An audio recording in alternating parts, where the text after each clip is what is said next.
Berdasarkan laporan dari The Times of Israel, lebih dari 20 orang terluka akibat serangan drone Houthi di Eilat pada Rabu malam 24 September 2025.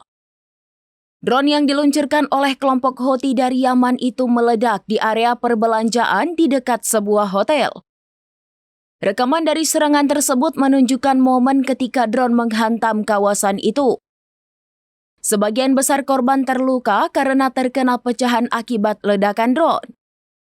Militer Israel mengakui kegagalan dalam upaya mencegat drone tersebut meskipun telah menembakkan 2 rudal pencegat Iron Dome ke arah pesawat tak berawak Houthi.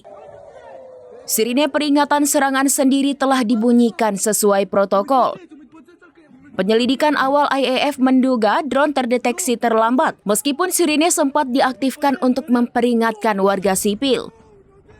Kegagalan Iron Dome menembak jatuh drone Houthi ini disinyalir karena drone terbang terlalu rendah, namun hal ini masih didalami. Keterlambatan deteksi menyebabkan IAF tidak punya cukup waktu untuk mengirim helikopter atau jet tempur untuk menembak jatuh drone Houthi.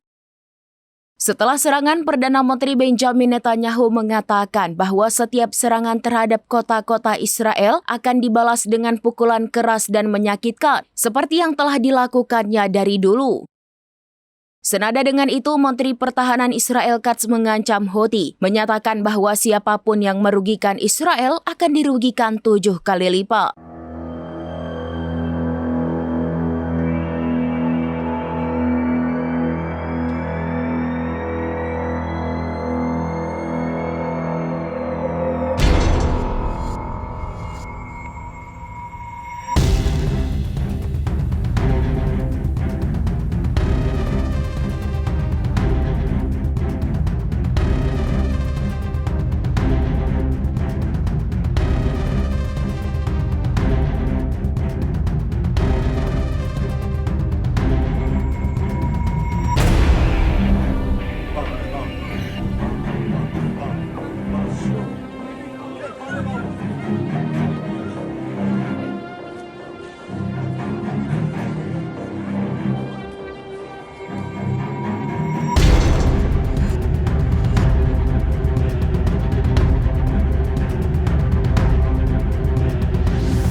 Download Tribun X sekarang, menghadirkan lokal menjadi Indonesia.